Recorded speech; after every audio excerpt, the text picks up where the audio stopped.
Welcome back to the video. Quick little update video on the bike. Just to recap, I think it's been about 2.5-3 weeks since the last video, since I picked up this bike.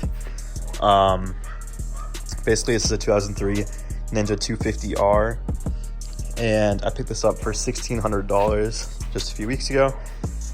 And this is my first bike I've ever owned, and at the time I still don't have my license yet, but in that 3 weeks between this video and the last video, I got my permit.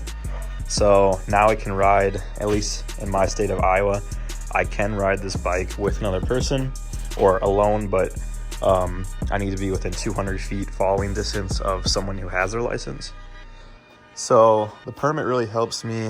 I think I'll be able to practice a lot more, get down my shifting smoother and everything and such. But like I mentioned in the last video, bike was having a problem starting, and I was needing to put the choke on full to get the bike to run with the electric start. And I mean, obviously it doesn't have a kickstart or anything, but obviously I need full chokes to get to run. I figured out that problem. It came down to, I put some B12 Chem Tool fuel injector cleaner. I put this in there, and the goal of that was to hopefully get the carb cleaned out as good as I can without taking it apart, because I did not want to take apart this bike for that. I know it's not necessarily a hard job, especially for experienced mechanics like who work with bikes all the time and such, but to me, I've never taken apart a bike or a bike engine, or most I've done to this bike so far is just clean out the internals a little bit, like the engine bay and such. But aside from that, just cleaned it a little bit better, polished it up here and there, put some Ultimate Black plastic restore on most of these plastics to get them a little bit back to their original color. And I think this actually works pretty well, especially for that. You can kind of see, you can't really see the fade anymore. Same with this top cover, although the lighting's not very well, but worked all right on this piece, which that's what a lot of people are mentioning in the comments last video, that it might have gotten dropped at some point with how that's cracked, but I'm still not too worried about it. But yeah, plastic restore, pretty much got that all taken care of. Put some on the tail lights as well. Got it looking nice and shiny, as well as along here. Need to get that better. It looks like I missed a spot. I was doing it at about 11 o'clock at night after work one night about 2 weeks ago, but all in all, it starts up now almost nearly right away. Plastics are looking better. I did miss the main headlights too, or sorry, blinkers, but I can go back over that before I sell it. And speaking of selling, basically I did post the bike on Facebook about a week ago and have been selling it for about a week. I've gotten a good amount of messages looking that people want to buy it, but a couple people just didn't pull through. And at the moment, I have someone coming to buy it later this week or in the next week. They're gonna be driving about 3 hours to come buy this bike. So this could be the last few rides with this. It has treated me well. It's been a nice bike. It's just, it's not what I'm looking for, and mixed with the problems I was having earlier, it's just, I think I'm going to upgrade to a fuel injected bike if I can. And at first I was interested in a Grom, given Groms are much smaller bikes. This weighs 362 pounds, 82 pounds. Very heavy bike, well, moderately heavy bike. And it is fast. Guy I bought it from said it can get to, he said he got it to 130, which is literally its max, probably redlining by then. But I'm guessing on average you could probably hit 110 without a problem. Although I'll never be going that fast. I do obviously like speed, but I'm not too worried about speed at the moment, more just mobility and handling. So I was looking into a Grom, but I still kind of want a slightly faster bike than a Grom. So I'm thinking maybe a SV650, or if I can maybe get a CB300F, possibly one of those bikes. I was looking at the Benelli TNTs as well, but they're kind of just, the problem with the Grom and the Benellis is they're just like a little bit too small for me. I'm 5'10", 220 pounds. I'm a bigger dude. This bike is still even pretty big for me, but I think I fit much better on this than I would on a Grom. And the other thing is I have a girlfriend. She obviously wants to ride passenger sometimes, so can't really do that on a Grom, at least with my height and weight. But so I'm thinking, yeah, SV650 or a CB300F. But let's take this for another ride, and I'll kind of show you how I've improved and like my basic handling knowledge so far. Alright, so in my last video, I made the rookie mistake of trying to move this bike throughout the garage and position it when I was off of the bike. And for, I guess, a normal rider, maybe that'd be easy, but since I'm newer, this is a very heavy bike, and I was definitely having problems maneuvering it in the garage to get it set up to ride. But since then, and taking my permit tests and such, I realized how much easier it is to just walk the bike out to where it needs to be.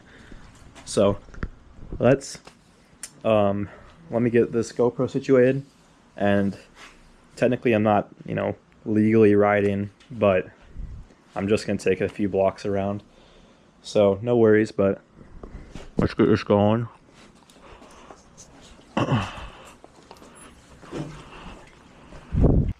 Alright, just show you one more time. Don't mind that, it's just the GoPro. But basically, I'm pretty sure I got it figured out to get it started up right away. Still a little bit choppy, but it was pretty clean start there. Dying down a little bit, give it a little bit of choke.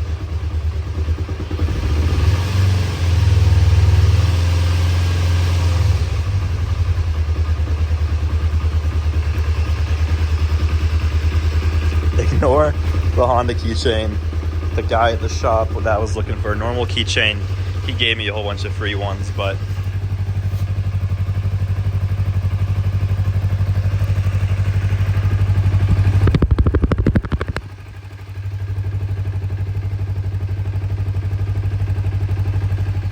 yeah, sounds pretty good now.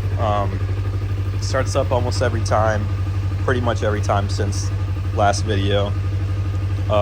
I haven't started it in a few days, obviously, so need a little bit of choke just to get the fuel run through the lines again. But yeah, let's go for a ride now, and I'll show you how well I've been doing with riding so far.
trick.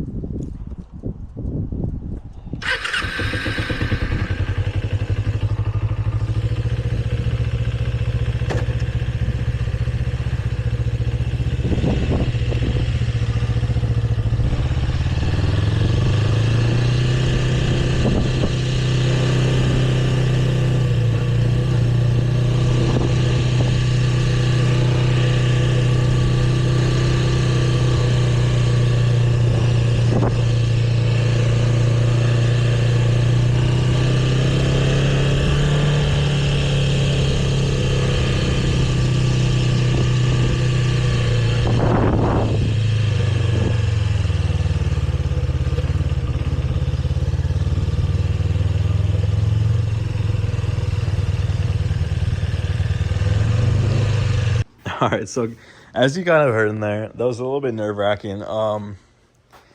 I main things I need to get down is this blinker.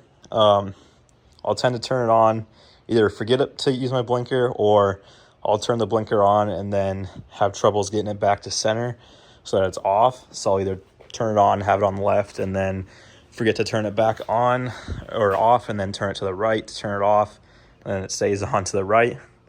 So then I'm stuck using the right blinker, and then I forget about it and keep riding. Second point to address is my problem with shifting the gear upwards.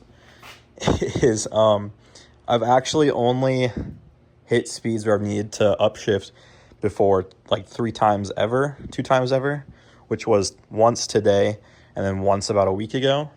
And so that's on that main road that I was out there. Aside from that, I'm really only going about 10 miles an hour or under throughout this and on these side roads back here. But yeah, so upshifting, you could definitely hear in there. I could hear in the engine that I need to upshift, but my mind just wasn't connecting 2 and 2 that that's what I need to do. And then once I decided to do that, I forgot to hold the clutch in, so then I couldn't even upshift. So yeah, I have to get those down for sure. They're definitely points that I need to fix or practice more. So before I sell this bike, I think I'm going to try to load it up on a trailer and take it back out into the countryside. And I'm going to try to go decently fast and shift a few times and see how I do. The other thing is maybe at nighttime I could probably take it on these roads as well, because obviously I'm not trying to get a ticket. I understand at most I'd probably get a warning for it, but being that it is registered at least, I don't really have to worry about too much. It's just more that I have my permit and not my license.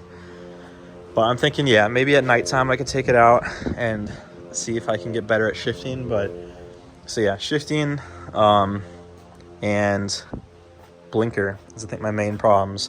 I did stall it one time, and that was on the side road back over here, and I stalled it for the dumbest reason, because when I was slowing down I forgot to hold my clutch in, and instead I just held both brakes in, and so I stalled the bike right there. But luckily for me, I wasn't at a position where there was any cars behind me or near me, so I could just pull off into a side road and then start it back up again. But so yeah, a few things I need to practice on still, obviously. I'm obviously still a pretty bad beginner. But aside from that, yeah, we're going to see how it goes with selling the bike. And obviously, like, my listing's very honest. Like, I'm a new rider, and it's just, bike seems to be running fine. As far as my knowledge is, it's running fine. And that Chem Tool cleaner that I put in seemed to be working pretty good. But yeah, so gave it a nice polish, nice clean. One more ride on it maybe soon before I sell it, hopefully. And then I will update you all with what happens next. But I definitely enjoy it, and I plan on getting my MSF license and stuff. Or sorry, doing the MSF course and getting my license. Permit test wasn't that hard. But yeah, we'll see what happens. And hopefully I can have my license and be riding a bike for at least the second half of summer, but we'll see.